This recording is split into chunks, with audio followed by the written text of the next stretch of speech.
نحمده ونصلي على رسوله الكريم اما بعد فاعوذ بالله من الشيطان الرجيم بسم الله الرحمن الرحيم زين للذين كفروا الحياة الدنيا زینت دی گئی دنیا کی زندگی ان لوگوں کے لیے جنہوں نے کفر کیا وَيَسْخَرُونَ مِنَ الَّذِينَ آمَنُوا اور دل لگی کرتے ہیں ان لوگوں سے جو ایمان لائے وَالَّذِينَ اتَّقَوْا فَوْقَهُمْ يَوْمَ الْقِيَامَةِ اور وہ جو پرہیزگار ہوئے ان کے اوپر ہوں گے قیامت کے دن واللہ یرزق من یشاء بغیر حساب اور اللہ رب العزت بے گنتی رزق دیتا ہے جس کو چاہتا ہے۔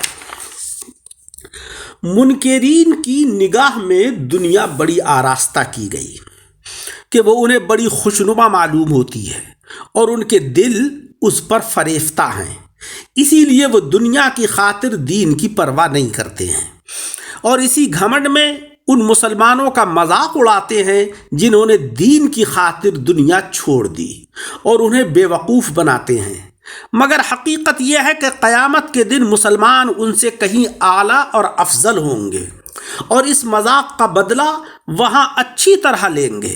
دنیاوی رزق پر پھول کر اللہ رب العزت کو نہیں بھولنا چاہیے، کیونکہ یہ چلتی پھرتی چاندنی ہے اور اس کا تعلق تقدیر سے ہے، نہ کہ اپنے کمال اور مقبولیت سے۔ جسے اللہ چاہتا ہے بے شمار مال دیتا ہے اور جسے چاہتا ہے غریب بنا دیتا ہے۔ پھر ایک ہی آدمی کبھی دولت مند ہوتا ہے، کبھی محتاج ہوتا ہے، اور یہ بھی دیکھا گیا ہے کہ بے وقوف انسان کبھی مالدار ہوتا ہے اور چالاک محتاج اور ضرورت مند ہوتا ہے۔ اس کو مقبولیت کی نشانی بنانا حماقت اور بے وقوفی ہے۔ قارون مالدار تھا جبکہ وہ گمراہ تھا، اور حضرت ایوب علیہ السلام کچھ دن تکلیف میں رہے جبکہ وہ اللہ کے نبی ہیں۔ غرض کہ مومن کی دنیا اور ہے اور کفر کرنے والے کی دنیا کچھ اور ہے۔ مومن دنیا کے اندر رہتا ہے مگر اس کی دنیا اللہ اور اس کے رسول کے تابع بن کر ہوتی ہے، اور کفر کرنے والا اللہ اور اس کے رسول سے غافل ہوتا ہے، صرف دنیا کے اندر وہ گرفتار ہوتا ہے۔ دنیا آخرت کا تخم ہے جس کا پھل اسی جہان میں ملے گا۔ کفر کرنے والے کی دنیا اس کی تمام کوششوں کا نتیجہ ہے۔ مومن کا دنیا سے محبت کرنا عبادت ہے اور کفر کرنے والے کا اپنی دنیا سے محبت کرنا غفلت ہے۔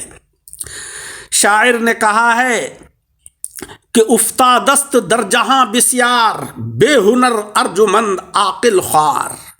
غفلت کے 4 درجے ہیں، جن میں سے پہلے تو 2 درجے جو ہیں وہ علاج کے قابل ہیں اور تیسرا درجہ لا علاج ہے۔ پہلا درجہ یہ ہے کہ انسان گناہ کر کے نادم ہو جائے، شرمندہ ہو جائے، تو یہ درجہ علاج کے قابل ہے۔ دوسرا یہ کہ انسان گناہ بھی کرے اور اس پر شرمندہ بھی نہ ہو، یہ بھی قابل علاج ہے۔ اور تیسرا درجہ بڑا خطرناک ہے، اور وہ یہ ہے کہ گناہ کرے اور اس پر خوش ہو کہ میں نے بہت اچھا کیا۔ چوتھا درجہ یہ ہے کہ گناہ پر خوش ہو، اپنے کو بہادر سمجھے اور گناہ سے بچنے والوں کو حقیر اور ذلیل جانے، ان کی نیکیوں کا مذاق اڑائے۔ یہ درجہ لا علاج ہے۔ اس آیت میں منکرین اسلام کے اس آخری درجے کا ہی ذکر ہے۔ اسی غفلت کو اللہ جل شانہ و نوالہ نے یہاں کفر قرار دیا ہے اور غافل کو منکر، کیونکہ یہ درجہ کہ گناہ کو اچھا جاننا، نیکی کو برا اور نیک کام کرنے والوں کا مذاق اڑانا یقیناً کفر ہے۔ اللہ ہم سب کو اس سے محفوظ فرمائے۔ حضرات کرام، اس آیت سے معلوم ہوا کہ دنیا کی محبت اور اس کے مقابلے میں دین سے بے رغبتی یہ منکرین کی نشانی ہے، مؤمنین کی نہیں ہے۔ دوسری بات یہ پتہ چلی کہ غریب کا غریبی کی وجہ سے مذاق اڑانا یہ حرام ہے، اور ایمان کا مذاق اڑانا کفر ہے، کیونکہ اس میں ایمان کی توہین ہے۔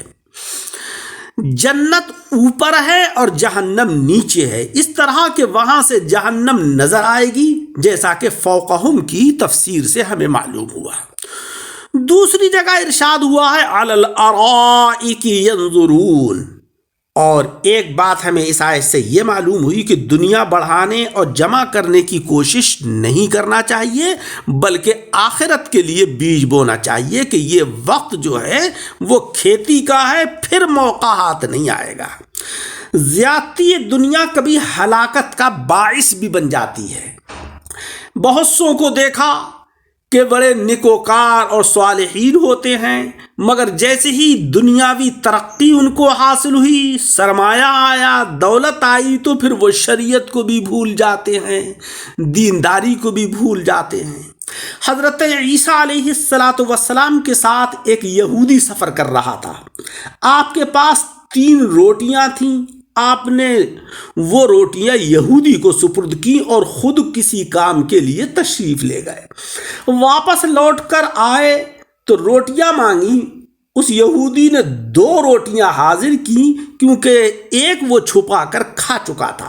آپ نے معلوم کیا کہ تیسری روٹی کہاں گئی؟ اس نے کہا کہ مجھے آپ نے 2 ہی دی تھیں۔ ہر چند کوشش کی مگر اس نے اقرار نہیں کیا اور بے شمار جھوٹی قسمیں کھانے لگا۔ کچھ دور چلے تھے کہ سونے کی 3 اینٹیں پڑی ہوئی ملیں۔ حضرت عیسیٰ علیہ السلام نے فرمایا کہ ان میں سے ایک اینٹ تیری ہے، ایک اینٹ میری ہے، اور ایک اینٹ اس روٹی کھانے والے کی ہے۔ تب وہ بولا کہ حضرت روٹی تو میں نے ہی کھائی تھی۔ آپ وہ 3 اینٹیں اس کے حوالے کر کے چل دیے۔ وہ ان کی حفاظت کے واسطے وہیں بیٹھ گیا۔ 3 چوروں نے اسے آ کر گھیر لیا اور ہلاک کر دیا۔ ان میں سے 2 اس کی نگرانی کے لیے بیٹھے رہے اور ایک چور کو بازار کھانا خریدنے کے لیے بھیجا۔ اس کے پیچھے ان دونوں نے مشورہ کیا کہ جب یہ تیسرا آدمی بازار سے کھانا لے کر لوٹے گا تو اسے قتل کر دیں گے تاکہ زیادہ سونا ہمارے ہاتھ آ جائے۔ اس تیسرے نے جو کھانا لینے گیا تھا خود تو کھانا کھا لیا اور ان 2 کے لیے کھانے میں زہر ملا دیا تاکہ سارا سونا اس کے ہاتھ آ جائے۔ جب لوٹا تو ان دونوں نے تیسرے کو مار دیا اور پھر زہریلا کھانا کھا کر خود بھی لیٹ گئے۔ دوسرے دن حضرت عیسیٰ علیہ السلام کا وہاں سے گزر ہوا تو دیکھا کہ وہ سونا تو ویسے کہ ویسے ہی پڑا ہے اور اس کے پاس 4 آدمی ہمیشہ کی نیند سو رہے ہیں۔ آپ نے فرمایا کہ یہ ہے دنیا کی ہوس، اور دنیاوی ہوس کا انجام یہ ہوتا ہے۔ اللہ تبارک و تعالیٰ سے دعا ہے کہ مولا تبارک و تعالیٰ ہمیں دنیا کی زندگی میں خوب نعمتیں عطا فرمائے، مگر ان نعمتوں کے اندر ہم اللہ اور رسول سے غافل نہ ہو جائیں، دنیا کی نعمتوں سے بھی مالا مال ہوں اور دین کے اوپر بھی قائم رہیں۔ اللہ رب العزت عمل کی توفیق عطا فرمائے۔ درس کو سن کر احباب کے ساتھ شیئر کریں اور ہمارے یوٹیوب چینل دعوت حق درس قرآن کو لائک و سبسکرائب کریں۔